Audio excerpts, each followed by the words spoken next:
دو خلکو او د چې امت کې مقامي د هغوی نه مخکې تګ مناسب نه دی. دا د بې ادبۍ خلاف دی، د ادب خلاف دی، او بې ادبۍ په زمره کې راځي. لکه د علماو نه مخکې تله،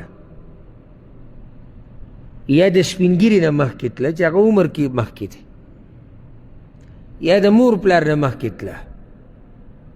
دا هم ګورې د بې ادبۍ په زمره کې راځي چې پلار نه سړی مخکې روان او پسې شاته را روان وي، الا دا چې پلار ورته وایي چې مخکې شو اجازت ورکړي.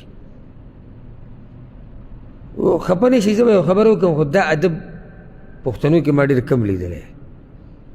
لکه دی به بې ادبه نه وي، ډېر ادبناک وي، خو دې خبرو ته زموږ سوچ نشته. دې خبرې ته خصوصا د پلار نه مخکې تله، یا یو ځي ته پلار نه نوځي او ته د هغه نه مخکې ورماتې، ګاډي ته خیږي او د هغه نه مخکې، صرف پلار نه سپین ګیرې چې تا نه په عمر کې زیات وي، په امت کې قدرمن سړی چې امت کې ول الله عزت ورکړی، د دوی نه مخکې تله، د دوی نه مخکې یو ځي ته ننوته، د دوی نه مخکې ګاډي ته خته، د دوی نه مخکې ډوډۍ خوراک شروع کول. دا هغه خبرې دي چې دې ته سوچ پکار دی، د آدابو سره تعلق ساتي او مؤمن ادبناک. او الله رب العزت هم زموږ نه ادب غواړي، بې ادبي نه غواړي. یعنې دې ځکه ابودرداء رضی الله عنه معمولي سړی د صحابي دی، دا هم جنتي دی. خو رسول صلی الله علیه وسلم ته ابودرداء ته د هغه چا نه مخکې روان یې چې هغه تا نه دنیا او آخرت کې غوره دی، څنګه ته مخکې روان یې؟ الا دا یو سړي ضرورت دی. او بیا ادب بیا دا دی چې سړی ووایي که ستاسو اجازت وي زما کار دی، یا زه دا کار مخکې کوم که ستاسو اجازت وي، دا ادب دی. خو ما تاسو وایي چې په دې خبره مه خفه کېږئ، خو دا ما په دې خپلو پښتنو کې ډېر نه دی لیدلی. او دا دلیل په دې نه چې دا سړی بې ادبه دی، خو دې طرف ته سوچ نه دی تللی. لکه مثال وګوره، دا په مجلس کې خپې غځول د چا مخ ته، دا بې ادبي ده، خو دا زموږ پښتانه عام کوي. الا هغه سړی چې مشر دی خپې غځوي، یا بیمار دی، یا په دې مجلس کې دی د ټولو نه عزتمند دی او قدرمند دی، دی که خپې غځوي څه خبره نه ده. خو چې ته د یو سړي مخ ته خپې غځې او نه ته سپین ګیری، نه دې په خپو دړ دی، بیمار نه په دې مجلس کې ته مشر یې، مشر یا مقام یا عمر، نو خپې غځول دا بې ادبي ده. نو دې خبرې ته د عجمو سوچ نه، عجم عموما ما نه دي لیدلی چې عجم د دې احتیاط کړي. ته شام مجلس کې به ته راشې او د خوله کې به ته راخپې دې سره دننه کړي.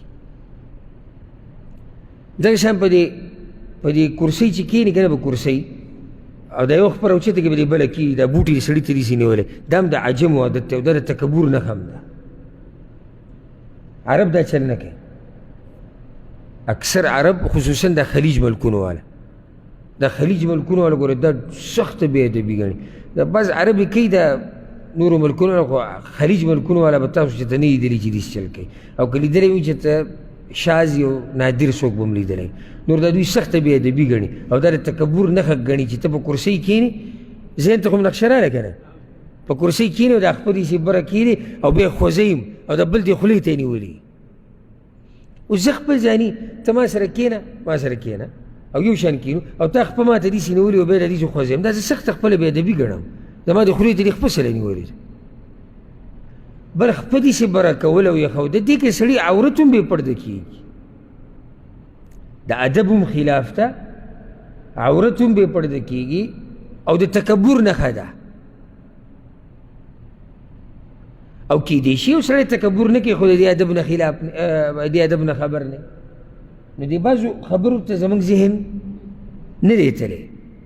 او په هغې کې یو دا ده چې د عزتمن قدرمن مشر نه، سپین ګیري نه، مور پلار نه، د دوی نه مخکې تګ دا نامناسب دی. په دې به اکتفا وکړو. انشاءالله روان بیان کې به د ابوبکر صدیق رضی الله عنه مبارک کې باقي چې کومې اهمې خبرې دي هغه به کوو.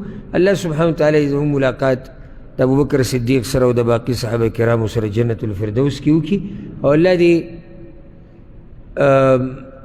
موږ له توفیق د تابعدارۍ راکړي د دې نیکانو خلکو، او الله دې موږ له طاقت راکړي چې د دوی په نقش قدم روان شو، او الله دې موږ له طاقت راکړي چې ابو بکر صدیق رضی الله عنه د نورو صحابه کرامو دفاع وکړو او څوک چې دې صحابه کرامو سره بغض ساتي او کینه ساتي رب العالمین دې دنیا او آخرت کې ذلیله کړي. هذا والله اعلم وصلى الله وسلم على نبينا محمد.